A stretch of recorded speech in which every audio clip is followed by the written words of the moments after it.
Hello students, welcome to enjoy chemistry with Yash. Doubt discussion की इस series के बिल्कुल फ्रेश नए वीडियो लेक्चर में आप लोगों का बहुत बहुत स्वागत है। आप लोगों के बहुत ही पॉजिटिव रिस्पांस हमें मिल रहा है, that gives us some motivation. आप इस चैनल पर पहली बार आए हैं तो इस चैनल को सब्सक्राइब करना बिल्कुल ना भूले और अपने दोस्तों के साथ भी ये वीडियो जरूर शेयर कर दें। Let's have the first question of this day. In the galvanic cell Cu solid Cu plus two 1 मोलर, माने यहाँ पर स्टूडेंट्स ये जो है ना, ये हमारा एनोड है एंड ये सॉल्ट ब्रिज है Ag प्लस Ag और ये हमारा कैथोड है। ठीक है, तो एनोड पर ऑक्सीडेशन से इलेक्ट्रॉन प्रोड्यूस होता है और कैथोड पर वो इलेक्ट्रॉन एक्सटर्नल सर्किट से पहुंचता है।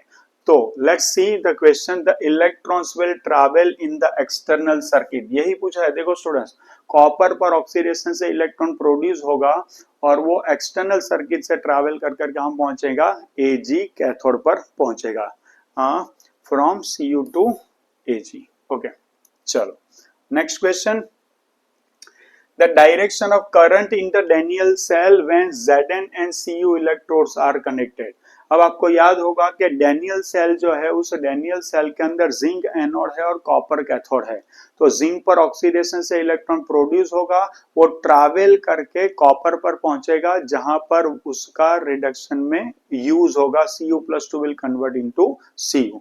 तो answer will be from Zn to Cu। ये ध्यान रखना है, फ्रॉम इंटरनल सर्किट से वो ट्रैवल नहीं करता है, external circuit copper conducting wire से वो ट्रैवल करता है। ठीक है, चलो next. The equation represents the process by which standard reduction potential of zinc can be determine. ठीक है, चलो तो रिडक्शन पोटेंशियल के लिए क्या चाहिए? रिडक्शन पोटेंशियल के लिए हमें कैथोड का इक्वेशन चाहिए, that is what Zn plus 2 aqueous plus 2 moles of electron Zn solid।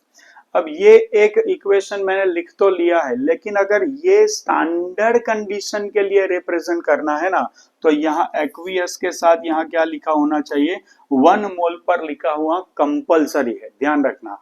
अब पॉइंट ये है कि ये तो चलेगा नहीं क्योंकि ये सॉलिड है, ये नहीं चलेगा क्योंकि गैस है, ये भी गैस है, ये एक्वियस है, ये सही है, लेकिन आइडियली यहाँ पर क्या होना चाहिए? 1 मोल पर लीटर लिखा होना चाहिए। लेकिन इन गिवन ऑल 4 ऑप्शंस सबसे सही ऑप्शन हमें यही नजर आ रहा है, क्योंकि यहाँ स्टैंडर्ड लिखा है ना स्टूडेंट्स। तो अगर मान लो कि आपको एक और ऑप्शन दिया होता जिसमें Zn+2 एक्वियस भी लिखा है और एक और ऑप्शन में Zn+2 एक्वियस 1 मोल पर लीटर लिखा है, तो ध्यान रखना आपको 1 मोल पर लीटर वाला सिलेक्ट करना है। ठीक है ना, चलो okay. A standard hydrogen electrode has zero electrode potential because, अब स्टैंडर्ड हाइड्रोजन इलेक्ट्रोड का पोटेंशियल जीरो क्यों रखा गया है? It is arbitrarily accepted as zero by choice, ताकि इसके साथ कोई और स्टैंडर्ड इलेक्ट्रोड को ज्वाइन करके कनेक्ट करके आप अगर स्टैंडर्ड सेल बना ले, उसका पोटेंशियल आप प्रैक्टिकली मेजर कर ले, तो उस पूरे स्टैंडर्ड पोटेंशियल और हाइड्रोजन की 0.00 वोल्ट वैल्यू की वजह से आप दूसरे इलेक्ट्रोड का पोटेंशियल आसानी से कैलकुलेट कर सके।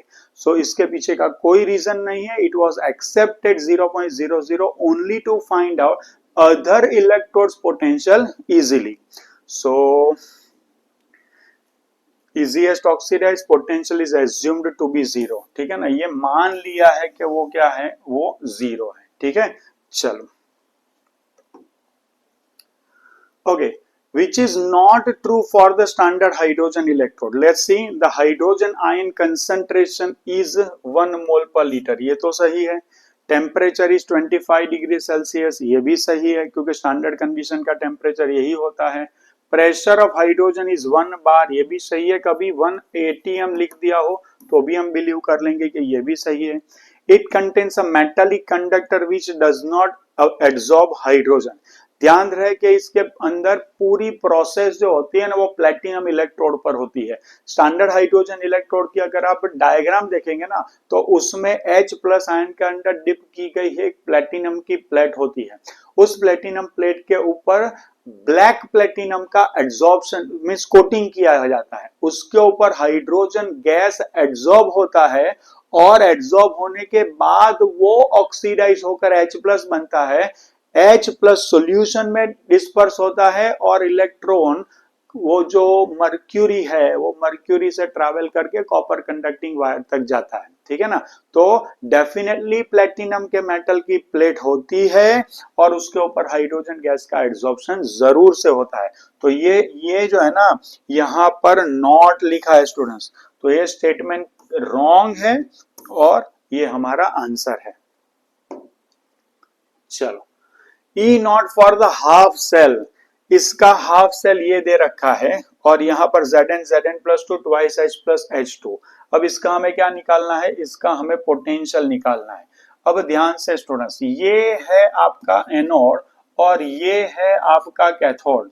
तो ई नॉट सेल की फॉर्मूला क्या है, कैथोड का रिडक्शन पोटेंशियल माइनस एनोड का रिडक्शन पोटेंशियल। और अगर आप ऑक्सीडेशन पोटेंशियल की लैंग्वेज में बात करना चाहते हैं तो difference will be anode minus cathode. लेकिन हम रिडक्शन पोटेंशियल को एज पर IUPAC नॉर्म्स कंसीडर करके चलते हैं, तो यहां लिखना पड़ेगा कैथोड का H plus H2 minus E not Zn plus to Zn। ये हमने क्या लिखा है, रिडक्शन पोटेंशियल। कैसे पता चलेगा, oxidation state should decrease, +1 becoming 0, +2 becoming 0, ठीक है। चलो, तो ये क्या हो जाएगा, ये है 0.00 माइनस -0.76, तो ये है 0.00 प्लस 0.76। हालांकि आप डायरेक्ट भी लिख सकते हैं, बहुत ज्यादा स्टेप्स में दिखा रहा हूं, ठीक है ना। चलो, okay, Cu plus 2 1 mole per liter Z or salt breach Zn plus 2 Zn, a cell represented above should have EMF। ये बहुत ही अच्छा क्वेश्चन है, ध्यान से देख लो कि यहाँ पर कॉपर जो है ना उसका रिडक्शन पोटेंशियल है +0.34 वोल्ट और जिंक का रिडक्शन पोटेंशियल जो है स्टूडेंट्स वो है -0.76 वोल्ट। अब इसको इंटरप्रेट करें, जिसका रिडक्शन पोटेंशियल ज्यादा होता है ना उसका रिड्यूस होने का टेंडेंसी ज्यादा होता है, माने वो इलेक्ट्रोड क्या बनेगा, कैथोड बनेगा and the other electrode will become anode. तो यहाँ कॉपर कैथोड होना चाहिए, जिंक एनोड होना चाहिए। तो इसका आप कैलकुलेशन करके सेल पोटेंशियल निकालोगे ना तो इसका आंसर आएगा -1.10 वोल्ट। क्यों, क्योंकि कॉपर कैथोड के बदले एनोड है और जिंक एनोड के बदले कैथोड है, तो सेल पोटेंशियल क्या निकल के आएगा, नेगेटिव। अब प्रैक्टिकली सुन लेना स्टूडेंट, प्रैक्टिकली सेल पोटेंशियल की दो ही वैल्यू होगी। अगर आपके पास कोई इलेक्ट्रोकेमिकल सेल है या तो कोई बैटरी है, तो या तो वो आपको करंट देगा या तो वो आपको करंट नहीं देगा, या तो वो आपको करंट देगा या तो वो आपको करंट नहीं देगा। वो नेगेटिव में करंट देगा ऐसा कभी नहीं होगा स्टूडेंट्स। तो ये पॉइंट हमेशा ध्यान रखे, थियोरेटिकल आंसर कुछ भी आ सकता है, तो इसमें वही आपको पूछा है कि इसका आंसर क्या आएगा, इसका आंसर नेगेटिव आएगा। समझ रहे हो। Okay, given electrode potential Fe+3 electron receive करता है, Fe+2 बनता है, ये एक रिडक्शन पोटेंशियल है। I2 इलेक्ट्रॉन रिसीव करके I- बनता है, ओके, ये भी एक रिडक्शन पोटेंशियल है। अब इन दोनों की कंपैरिजन से कॉम्बिनेशन से हमें ये इक्वेशन दिया हुआ है जिसमें Fe+3 रिड्यूस हो रहा है और I-I2 में ऑक्सीडाइज हो रहा है। ये बिल्कुल सही जा रहा है। क्यों, क्योंकि Fe+3 सिस्टम का रिडक्शन पोटेंशियल ज्यादा है तो उसका रिडक्शन होगा, और आयोडीन वाली सिस्टम का रिडक्शन पोटेंशियल कम है तो वो ऑक्सीडाइज होगा। वही हो रहा है, चेक करो, Fe+3 becoming Fe+2 reduction and I- becoming I2 oxidation. Clear है स्टूडेंट्स। चलो, और पूछा क्या है कि इसका E नॉट सेल कैलकुलेट करो। चलो भाई, तो E नॉट सेल क्या होता है, कैथोड जो बन रहा है उसका रिडक्शन पोटेंशियल और एनोड जो बन रहा है उसका रिडक्शन पोटेंशियल। तो this will be 0.771 minus 0.536 that is equals to 0.235 volt. तो आपका आंसर हो जाएगा ये।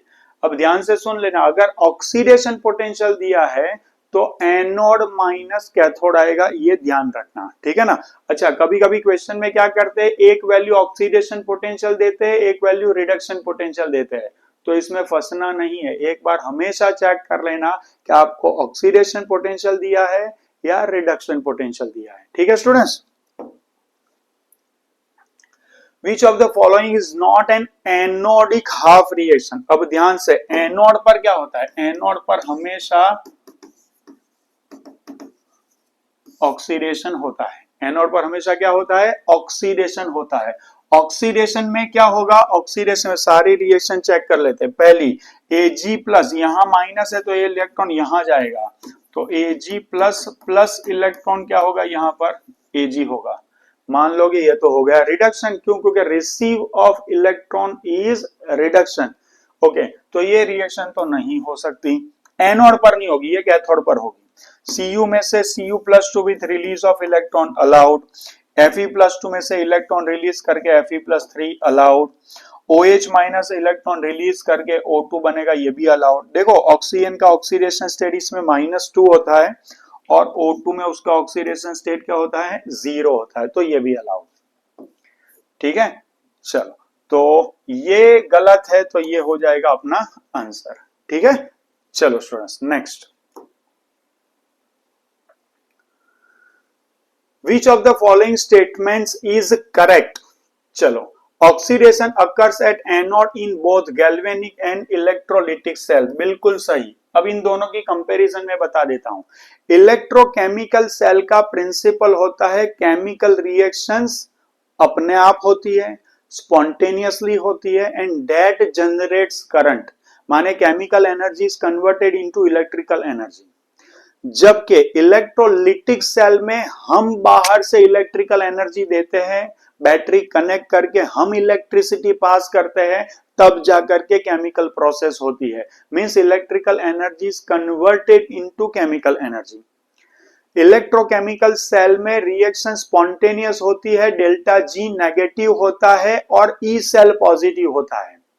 इलेक्ट्रोलिटिक सेल में रिएक्शन स्पॉन्टेनियस नहीं होती है, हमें करानी पड़ती है, तो डेल्टा जी पॉजिटिव होता है, ई सेल नेगेटिव होता है।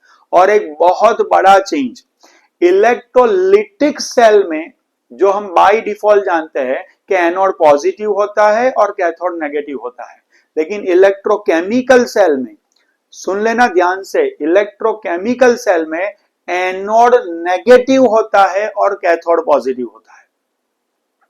तो ये सारे पॉइंट्स मैंने अभी जो आपको बताए अपनी नोटबुक में अच्छे से हाईलाइट करके लिख लो और उसको बार बार रिवाइज करो, तो दिमाग में अच्छे से रजिस्टर हो जाएगा। Other things being equal, the life of a Daniell cell may be increase, हमें डैनियल सेल की लाइफ बढ़ानी है। किसी भी सेल की, इलेक्ट्रोकेमिकल सेल की लाइफ डिपेंड किसके ऊपर करती है, जब तक उसके अंदर केमिकल प्रोसेस है वो होती रहे। अगर ये प्रोसेस होती रहेगी तो सेल चालू रहेगा। अब ये प्रोसेस कब तक होती रहेगी, that purely depends on what, that purely depends on the availability of reactants. तो अगर रिएक्टेंट्स अवेलेबल है तो रिएक्शन होती रहेगी, ठीक है। तो इस डैनियल सेल का रिएक्शन हम लिखते हैं। तो एनोड पर क्या होता है स्टूडेंट्स, एनोड पर Zn सॉलिड में से Zn+2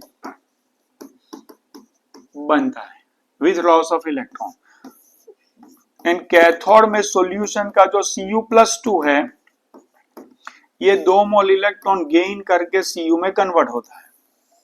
अब ये इलेक्ट्रॉन आमने सामने कैंसल हो गए, तो यहां Zn सॉलिड Cu+2 एक्वियस में से बनेगा Zn+2 एक्वियस Cu सॉलिड, ठीक है। चलो, अब इसमें ये है आपके रिएक्टेंट्स। तो जिंक का क्या है, जिंक का इलेक्ट्रोड है और Cu+2 का सॉल्यूशन है। तो जिंक का इलेक्ट्रोड जितना बड़ा होगा उतना वो लंबे समय तक सॉल्यूशन में Zn+2 दे पाएगा। और कैथोड में जो Cu+2 का सॉल्यूशन भरा हुआ है, वो Cu+2 के सॉल्यूशन की कंसंट्रेशन जितनी ज्यादा होगी उतने लंबे समय तक वो Cu+2 Cu Cu रिडक्शन करता रहेगा। ठीक है, let's read. Keeping low temperature. अब लो टेम्परेचर का भी एक इंपॉर्टेंट पॉइंट है कि जितना टेम्परेचर आप लो रखोगे ना, तो वेस्ट ऑफ एनर्जी माने इलेक्ट्रिसिटी जो जनरेट हो रही है ना, उसका वेस्ट ऑफ एनर्जी जो होगा वो मिनिमम होगा। लेकिन उससे डैनियल सेल की लाइफ से कोई लेना देना नहीं है। यूजिंग लार्ज कॉपर इलेक्ट्रोड, गलत, क्योंकि हमें क्या चाहिए, लार्ज Cu+2 की कंसंट्रेशन चाहिए। Decreasing concentration of copper ions, गलत, क्योंकि Cu+2 concentration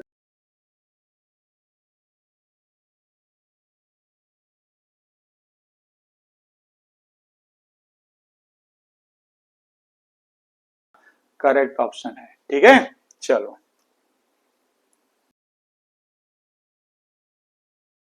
following ions from their aqueous solution. अब देखो भाई, जिंक का जो रिडक्शन पोटेंशियल है वो क्या है, E0Zn+2Zn, दैट इज -0.76 वोल्ट है। अब देखो ध्यान से, अब जिंक किसको डिस्प्लेस कर पाएगा, तो जिंक Zn+2 बनेगा, तो दूसरों को क्या करना पड़ेगा, वो अपने आयनिक फॉर्म से एटॉमिक फॉर्म में जाएगा, वही तो होगा उसके। ये सारे एक्वियस सॉल्यूशन में पड़े हैं, तो ये सारे अगर एक्वियस सॉल्यूशन में पड़े हैं तो जिंक ऑक्सीडाइज होगा, तो दूसरों को रिड्यूस होना पड़ेगा। कौन रिड्यूस हो पाएगा, जिसका रिडक्शन पोटेंशियल जिंक के रिडक्शन पोटेंशियल से ज्यादा है। तो सबके रिडक्शन पोटेंशियल का पोस्टमार्टम कर लेते हैं। E0 Ag+Ag, देख लो भाई 0.80 वोल्ट, इससे ज्यादा है। E0 Cu+2Cu, that is 0.34 volt, ये भी इससे ज्यादा है। E0 Fe+2Fe 0.44 -0.44 वोल्ट, सॉरी ये क्या है, ये भी ये नेगेटिव है लेकिन इससे तो ज्यादा है। तो ये तीन ऐसे है जो Zn अगर ऑक्सीडाइज होगा तो उसके इलेक्ट्रॉन्स को लेकर के वो खुद रिड्यूस हो जाएंगे। लेकिन ये एक जो बंदा है ना E0 Na+Na, इसकी वैल्यू है -2.71 वोल्ट। अब ये क्या है बताओ, इसका रिडक्शन पोटेंशियल जिंक के रिडक्शन पोटेंशियल से भी कम है। तो जिंक की कंपैरिजन में भी इसकी रिड्यूस होने की टेंडेंसी खराब है, तो जिंक अगर इलेक्ट्रॉन देगा ना तो Na+ इलेक्ट्रॉन रिसीव नहीं करेगा। क्यों, क्योंकि Na+ की रिड्यूस होने की टेंडेंसी देखो वैल्यू इससे भी छोटी है। तो जिंक की रिड्यूस होने की जो टेंडेंसी है ना, उससे भी सोडियम आयन के रिड्यूस होने की टेंडेंसी खराब है, तो वो उसे डिस्प्लेस नहीं कर पाएगा। ठीक है, चलो।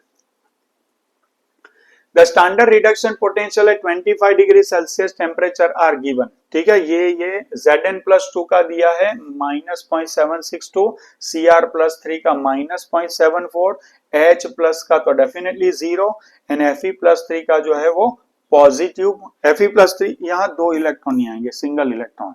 Fe+2 0.77 volt. अब ध्यान से, स्ट्रॉन्गेस्ट रिड्यूसिंग एजेंट कौन है ये पूछा है। अब सुनो ध्यान से, जिसका रिडक्शन पोटेंशियल हाईएस्ट, उसकी खुद की रिड्यूस होने की टेंडेंसी हाईएस्ट, खुद की इलेक्ट्रॉन खींचने की ताकत बहुत ज्यादा, और जिसकी इलेक्ट्रॉन खींचने की ताकत बहुत ज्यादा होती है ना, वो स्ट्रॉन्ग ऑक्सीडाइजिंग एजेंट होता है। क्या होता है स्टूडेंट्स, स्ट्रॉन्ग ऑक्सीडाइजिंग एजेंट होता है। अब देखो हमें क्या फाइंड करना है, रिड्यूसिंग एजेंट। रिड्यूसिंग एजेंट माने का दूसरों का रिडक्शन करे, माने दूसरों को इलेक्ट्रॉन आसानी से दे, माने खुद आसानी से ऑक्सीडाइज हो, माने खुद का ऑक्सीडेशन पोटेंशियल क्या हो, वेरी हाई हो। अब ऑक्सीडेशन पोटेंशियल किसका हाई होता है, जिसका रिडक्शन पोटेंशियल लो होता है। तो इन सब में रिडक्शन पोटेंशियल सबसे लो किसका है, रिडक्शन पोटेंशियल सबसे लो Zn+2 का है। सुनना ध्यान से, रिडक्शन पोटेंशियल सबसे लो किसका है, Zn+2 का। तो ऑक्सीडेशन पोटेंशियल सबसे हाई किसका होगा, Zn+2 का, नहीं, Zn का। किसका, Zn का। तो सबसे पावरफुल ऑक्सीडाइजिंग एजेंट कौन बनेगा, Zn बनेगा। तो आपका आंसर क्या होना चाहिए, Zn। तो एक शॉर्टकट समझ लो, जिसका रिडक्शन पोटेंशियल हाईएस्ट वो बहुत ही अच्छा ऑक्सीडाइजिंग एजेंट है, और जिसका रिडक्शन पोटेंशियल लोएस्ट, उसका ये जो कपल होता है ना, लोअर ऑक्सीडेशन वाला पार्ट, ये हायर वाला पार्ट, ये लोअर वाला पार्ट, वो क्या होता है, वो एक पावरफुल रिड्यूसिंग एजेंट होता है। आई रिपीट, जिसका रिडक्शन पोटेंशियल हाईएस्ट वो बहुत पावरफुल ऑक्सीडाइजिंग एजेंट है, सॉरी, जिसका रिडक्शन पोटेंशियल हाईएस्ट जो होता है ना, वो बहुत पावरफुल ऑक्सीडाइजिंग एजेंट है, सॉरी, एंड जिसका रिडक्शन पोटेंशियल लोएस्ट है वो, और उसके सामने वाला एट पार्ट देखा ना, ये नहीं, ये वाला पार्ट, उसका रिड्यूस्ड पार्ट जो होता है ना, वो पावरफुल ऑक्सीडाइजिंग, सो वो पावरफुल रिड्यूसिंग एजेंट होता है। ये नहीं, इसका रिड्यूस्ड पार्ट जो होता है वो पावरफुल क्या होता है, रिड्यूसिंग एजेंट हो जाता है। ठीक है, चलो, using the standard electrode potential values, हमें स्टैंडर्ड इलेक्ट्रोड पोटेंशियल वैल्यूज दे रखी है 1 2 3 4 and choose the correct answer. अब देखो इसमें क्या है, इसका रिडक्शन पोटेंशियल माइनस में है, इसका प्लस में है, इसमें प्लस में है। ठीक है, अब देखो इन दोनों को ज्वाइन करें, कॉपर और Fe+2 है, तो Cu प्लस एंड Fe+2 को मिलाओगे तो Cu बन जाएगा Cu+2 और Fe+2 बन जाएगा Fe। अब ध्यान से, कॉपर और Fe इन दोनों में रिडक्शन पोटेंशियल किसका ज्यादा है, कॉपर का ज्यादा है। तो जब भी कॉपर और Fe मिले तो रिडक्शन किसका होना चाहिए, कॉपर का होना चाहिए। यहां किसका हुआ, Fe+2 का हुआ, तो ये स्टेटमेंट हो गया गलत। Iron can displace copper from copper sulphate, तो ये हो गया आयरन, कॉपर सल्फेट माने Cu+2, तो सामने क्या बनना चाहिए, Fe में से Fe+2 और Cu+2 में से Cu। Fe और Cu साथ में हो तो रिडक्शन किसका होना चाहिए, Cu का। किसका हुआ, Cu का माने Cu+2 का, तो किसका रिडक्शन हुआ, कॉपर सिस्टम में रिडक्शन हुआ, बिल्कुल सही, तो ये स्टेटमेंट करेक्ट है। Silver can displace copper from CuSO4, माने सिल्वर रिएक्ट करेगा Cu+2 से और आपको सामने मिलेगा Ag+ और Cu। तो सिल्वर और कॉपर सिस्टम साथ में हो तो रिडक्शन किसका होना चाहिए, सिल्वर का रिडक्शन पोटेंशियल ज्यादा है, देख लो, तो रिडक्शन किसमें होना चाहिए, सिल्वर में। रिडक्शन किसमें हो रहा है, कॉपर में, तो ये स्टेटमेंट गलत। Iron can displace silver from AgNO3, तो Fe है और यहां पर क्या है, Ag+ है, तो सामने क्या बन रहा है, Fe+2 और यहां क्या बनेगा, Ag। आयरन और सिल्वर सिस्टम साथ में हो तो रिडक्शन किसका होना चाहिए, जिसका रिडक्शन पोटेंशियल ज्यादा है, इसका माइनस है 0.44, यहां है प्लस 0.80, तो सिल्वर का रिडक्शन पोटेंशियल ज्यादा है, तो रिडक्शन किसमें होना चाहिए, सिल्वर में होना चाहिए। ठीक है, तो रिडक्शन किसमें हो रहा है, सिल्वर में, तो ये स्टेटमेंट करेक्ट। कौन कौन से करेक्ट है, 2 और 4, तो आंसर क्या हो जाएगा, 3। ऐसे क्वेश्चन JEE नीट बार बार पूछती रहती है, इवन बोर्ड लेवल की या तो स्टेट लेवल के एंट्रेंस एग्जाम में भी ये पूछे जाते हैं स्टूडेंट्स। ठीक है, तो get ready for such questions. जब भी आपको रिएक्शन देना तो रिएक्शन का रिजल्ट लिख लो और चेक कर लो कि किस सिस्टम में रिडक्शन हो रहा है। अगर उस सिस्टम का रिडक्शन पोटेंशियल ज्यादा है तो वो रिएक्शन हो जाएगी, उस सिस्टम का रिडक्शन पोटेंशियल अगर कम है तो वो रिएक्शन नहीं होगी। Very simple. The standard electrode potential for the elements A, B, C are given. चलो भाई, और पूछा क्या है, रिड्यूसिंग पावर पूछा है। अब देख लो, रिडक्शन पोटेंशियल का ऑर्डर लिख रहा हूं। हाईएस्ट क्या है, 0.68, फिर क्या है 0.50, फिर क्या है -2.50, है या ना, माने हाईएस्ट किसका है, हाईएस्ट है ए, फिर क्या है सी, फिर क्या है बी। ये है रिडक्शन पोटेंशियल, माने खुद की रिड्यूस होने की टेंडेंसी का ऑर्डर है, और यहां पूछा क्या है, दूसरों का रिडक्शन करना है, तो रिड्यूसिंग पावर का ऑर्डर क्या आएगा, रिड्यूसिंग पावर का ऑर्डर इससे बिल्कुल उल्टा आएगा, सो आंसर आएगा ये। ये क्या है स्टूडेंट्स? ये रिडक्शन पोटेंशियल का ऑर्डर है, माने खुद की रिड्यूस होने की टेंडेंसी बता रहा है, ये उससे उल्टा है, तो वो दूसरों का रिडक्शन करने की टेंडेंसी है। तो रिडक्शन पोटेंशियल का रिवर्स क्या होगा? वो दूसरों का रिडक्शन करने की टेंडेंसी बताएगा। बात समझ में आ गई? ठीक है, तो ऑर्डर क्या आया? बी सी ए। क्लियर है? चलो, the oxidation potential of zinc copper AgH2Ni। ध्यान से देखो भाई, ये क्या दे रखा है? ऑक्सीडेशन पोटेंशियल, माने इलेक्ट्रॉन डोनेट करने की कैपेसिटी बताएगा वो। ठीक है, ये सारी वैल्यूज दे रखी है respectively. Which of the following reaction will provide maximum voltage? Very good question. देखो स्टूडेंट्स, आपका सेल आपको ज्यादा से ज्यादा पोटेंशियल कब देगा? तो in terms of oxidation potential क्या होना चाहिए? जिसका ऑक्सीडेशन पोटेंशियल हाईएस्ट है, माने जिसकी इलेक्ट्रॉन डोनेट करने की कैपेसिटी हाईएस्ट है, उसे एनोड बनाओ। और जिसका ऑक्सीडेशन पोटेंशियल लोएस्ट है, माने जिसकी इलेक्ट्रॉन डोनेट करने की कैपेसिटी लोएस्ट है, उसे कैथोड बनाओ। अब मैं लैंग्वेज बदल रहा हूं, जिसका रिडक्शन पोटेंशियल हाईएस्ट है, माने जिसकी इलेक्ट्रॉन खींचने की, इलेक्ट्रॉन रिसीव करने की टेंडेंसी हाईएस्ट है, उसे कैथोड बनाओ। और जिसकी इलेक्ट्रॉन रिसीव करने की टेंडेंसी सबसे खराब है, उसे एनोड बनाओ। अब हमें क्वेश्चन किससे सॉल्व करना है? अब हमें क्वेश्चन सॉल्व करना है ऑक्सीडेशन पोटेंशियल से। तो जिसका ऑक्सीडेशन पोटेंशियल हाईएस्ट है, उसे एनोड बनाओ, और जिसका ऑक्सीडेशन पोटेंशियल सबसे खराब है, उसे कैथोड बनाओ। तो हाईएस्ट वैल्यू कौन सी है? हाईएस्ट वैल्यू है 0.76, और लोएस्ट वैल्यू कौन है? लोएस्ट वैल्यू है Ag। तो इससे एनोड बनाएंगे, तो जिंक सिस्टम में क्या होना चाहिए? जिंक सिस्टम में ऑक्सीडेशन होना चाहिए, और सिल्वर सिस्टम में क्या होना चाहिए? रिडक्शन। हालांकि जिंक सिस्टम में ऑक्सीडेशन होगा तो 2 मोल इलेक्ट्रॉन होंगे, और सिल्वर सिस्टम में रिडक्शन होगा तो 1 मोल इलेक्ट्रॉन होंगे। एज पर रेडॉक्स बैलेंस करेंगे तो रिएक्शन ऐसी बनेगी। कहां पर है ये रिएक्शन? हो गई ये रिएक्शन, चेक करो। बात समझ में आ रही है स्टूडेंट्स? चलो आगे बढ़ेंगे।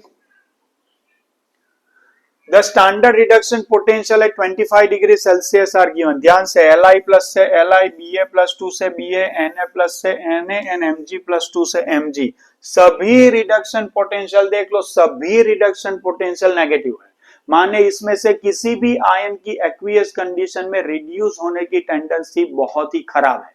क्यों? क्योंकि वैल्यू नेगेटिव है। ठीक है, चलो, which one of the following is strongest oxidising agent?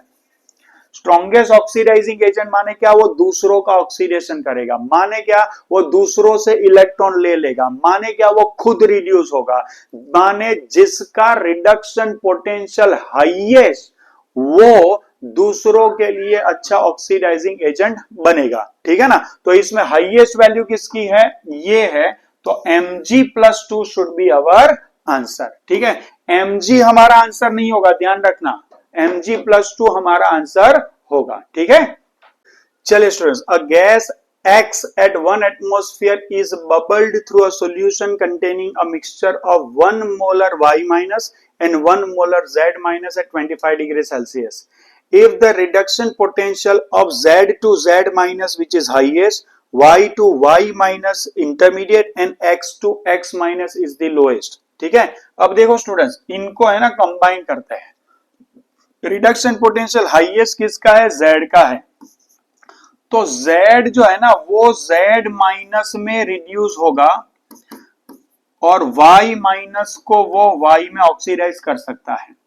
Z का रिडक्शन पोटेंशियल X से भी ज्यादा है, तो Z जो है वो X माइनस को X में ऑक्सीडाइज करेगा और खुद रिड्यूस हो सकता है। एंड इसकी बात करें, Y का रिडक्शन पोटेंशियल X से ज्यादा है, तो Y माइनस बनेगा और X माइनस को वो X में कन्वर्ट करेगा।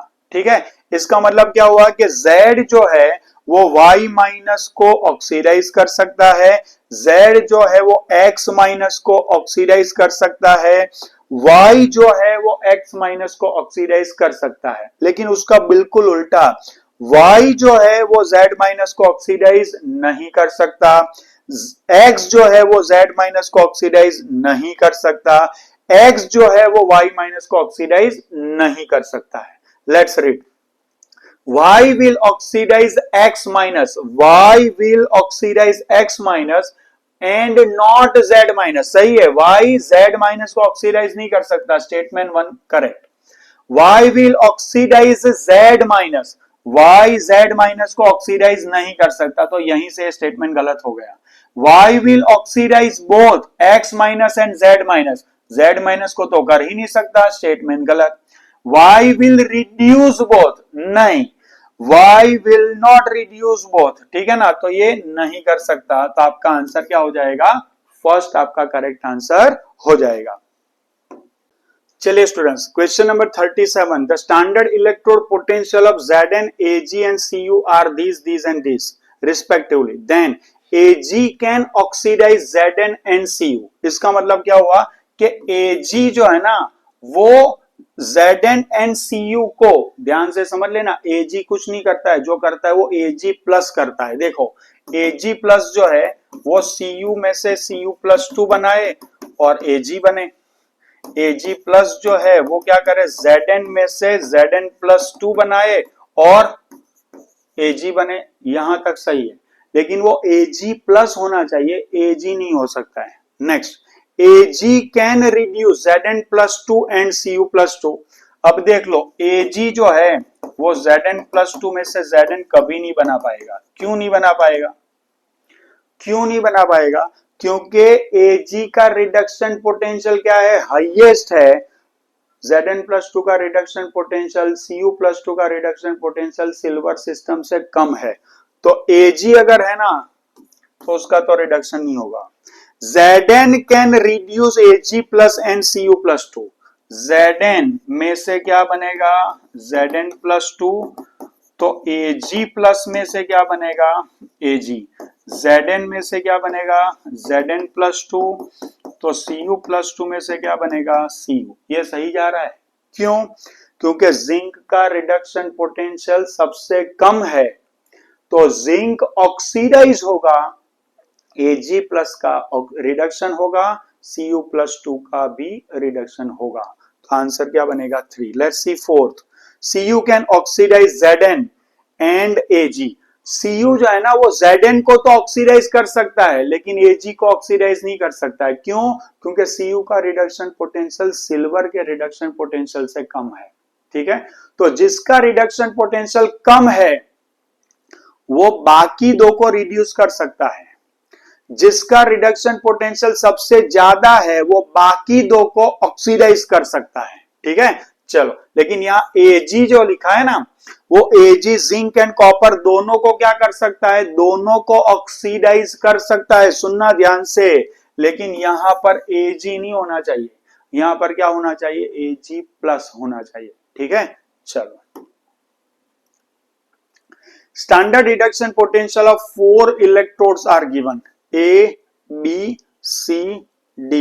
The metal that displaces A from aqueous solution of its compound। ध्यान से, A को क्या करना है, डिस्प्लेस करना है from its compound, माने क्या होगा, A होगा मान लो A प्लस, A प्लस में से आपको क्या कराना है, उसको A बनकर डिस्प्लेस कराना है, माने इसका क्या कराना है, रिडक्शन, माने इसका रिडक्शन कराना है, तो क्या कौन करा पाएगा, जिसका रिडक्शन इसका रिडक्शन कराना है, माने कौन करा पाएगा, जिसका रिडक्शन पोटेंशियल इससे ज्यादा होगा वो करा पाएगा, नहीं करा पाएगा, क्यों, क्योंकि जिसका रिडक्शन पोटेंशियल इससे ज्यादा होगा ना वो खुद रिड्यूस होगा, इसका रिडक्शन नहीं होने देगा। तो इसका रिडक्शन अगर कराना है तो कौन सा बंदा चाहिए, जिसका रिडक्शन पोटेंशियल इससे खराब हो। अब देख लो, सबके रिडक्शन पोटेंशियल दे रखा है, बोलो ए का रिडक्शन कराना है, अब अगर आपने बी यूज किया तो क्या हो पाएगा, नहीं हो पाएगा, क्यों, क्योंकि बी का रिडक्शन पोटेंशियल ए से ज्यादा है, तो अगर ए और बी को मिलाया ना तो रिडक्शन क्या होगा, बी का होगा। सी की वैल्यू देखो, सी की वैल्यू भी ए से क्या है, ज्यादा है, माने क्या कि ए और सी सिस्टम अगर साथ में हुई तो रिडक्शन किसका होगा, जिसका रिडक्शन पोटेंशियल ज्यादा है उसमें ही रिडक्शन होगा। रिडक्शन हमें इसका कराना है, इसको देखो डी को, डी का रिडक्शन पोटेंशियल ए से खराब है, माने ए और डी सिस्टम साथ में रही तो ए में रिडक्शन पॉसिबल है। माने ए के कंपाउंड में जब ए पॉजिटिव या ए पॉजिटिव 2 आयन होगा वो इलेक्ट्रॉन रिसीव करके ए में कन्वर्ट होगा। ठीक है, तो इस कंसेप्ट को ध्यान रखे कि कौन रिडक्शन करा पाएगा, जिसका रिडक्शन पोटेंशियल गिवन की कंपैरिजन में कम होगा, तो वो ऑक्सीडाइज होगा, उसके द्वारा रिलीज किया गया इलेक्ट्रॉन द अदर रिसीव करेगा और उसका रिडक्शन हो पाएगा। ठीक है, चलो तो आंसर हमारा क्या बन रहा है, D. So D is the answer. ठीक है students, the following 4 colorless salt solutions are placed in separate test tubes and a strip of copper is placed in each solution. Which solution finally turns blue? पहले तो ये समझ लो कि solution blue क्यों होगा, क्योंकि आपने जो कॉपर की स्ट्रिप रखी है ना वो ऑक्सीडाइज होकर, कॉपर की स्ट्रिप ऑक्सीडाइज होकर सॉल्यूशन में जाएगी, तो ये Cu+2 का कलर क्या है, ब्लू है। क्वेश्चन में क्या पूछा है पता है कि किस टेस्ट ट्यूब में कॉपर की स्ट्रिप रखने पर Cu+2 बन के सॉल्यूशन में जाएगा, ये पूछा है। अब कॉपर में क्या हो रहा है, ऑक्सीडेशन हो रहा है, तो कॉपर कब ऑक्सीडाइज होगा, जब दूसरे सिस्टम का रिडक्शन पोटेंशियल उससे भी ज्यादा होगा। क्यों, क्योंकि अगर कॉपर का रिडक्शन पोटेंशियल ज्यादा है तो कॉपर कभी भी यहां क्या हो रहा है, कॉपर में ऑक्सीडेशन हो रहा है, तो कॉपर कब ऑक्सीडाइज होगा, जब कॉपर रिड्यूस नहीं होगा। कॉपर रिड्यूस होगा कब होगा, जब उसका रिडक्शन पोटेंशियल ज्यादा होगा।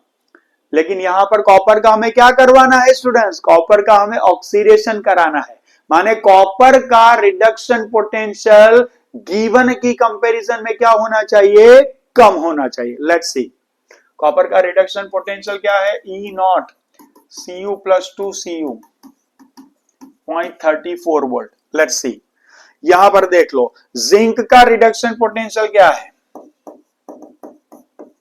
वो है -0.76 वोल्ट। मैग्नीशियम का रिडक्शन पोटेंशियल क्या है, मैग्नीशियम का रिडक्शन पोटेंशियल है -2.37 वोल्ट। के प्लस का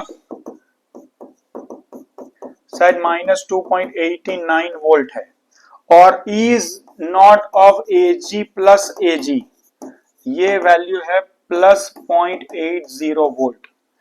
इन सब के तीनों के oxidation potential sorry reduction potential जो है वो कॉपर से क्या है, कम है। इसका मतलब क्या हुआ कि अगर कॉपर इन तीनों के साथ होगा ना तो वो खुद रिड्यूस होने की टेंडेंसी बताता है, वो खुद ऑक्सीडाइज नहीं होगा।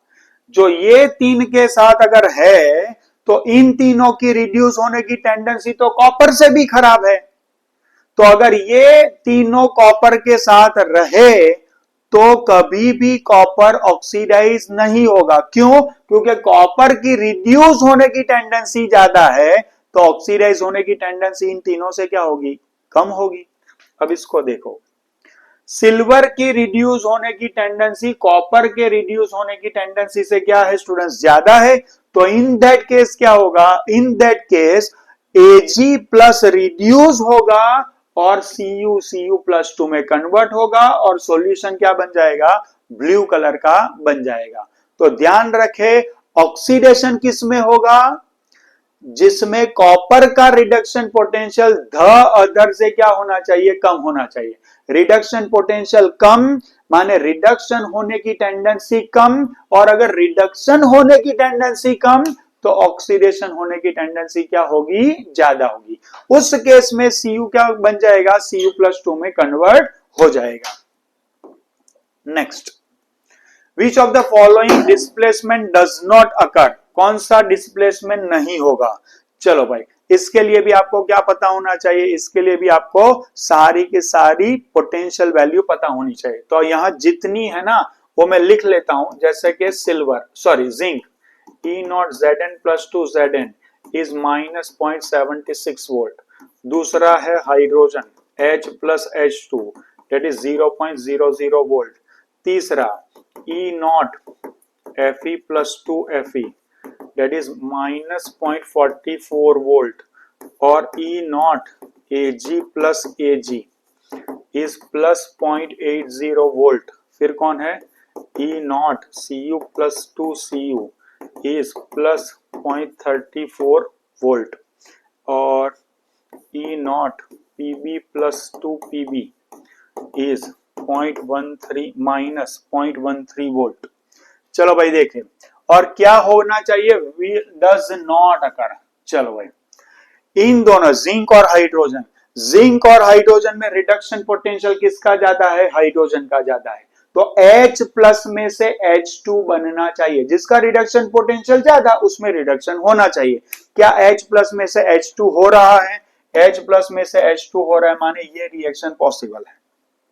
Fe और Ag में रिडक्शन पोटेंशियल किसका ज्यादा है, सिल्वर का, माने रिएक्शन में Ag plus should become Ag। क्या हो रहा है, Ag प्लस बिकमिंग Ag, सही।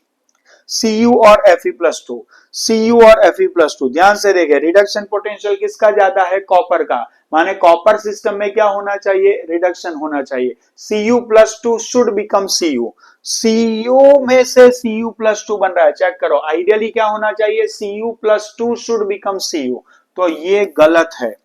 एंड Zn एंड Pb+2 ध्यान से देखो, जिंक एंड लेड इन दोनों में रिडक्शन पोटेंशियल किसका ज्यादा है, लेड का ज्यादा है, minus 0.76 and minus 0.13। Reduction potential किसका ज्यादा है, लेड का, माने रिडक्शन किस में होना चाहिए, लेड में, माने Pb+2 शुड बिकम Pb। तो Pb+2 शुड बिकम Pb और ये हो रहा है। और डज नॉट अकर माने हमारा आंसर क्या हो जाएगा, 3 हो जाएगा। ठीक है स्टूडेंट्स, चलो next. On the basis of the following E naught values, the strongest oxidizing agent, पहले तो ध्यान से देखो, ये Fe का चार्ज +2 होगा, कैसे, एक साइनाइड का -1, 6 का -6, overall charge -4, that is possible if this Fe is +2।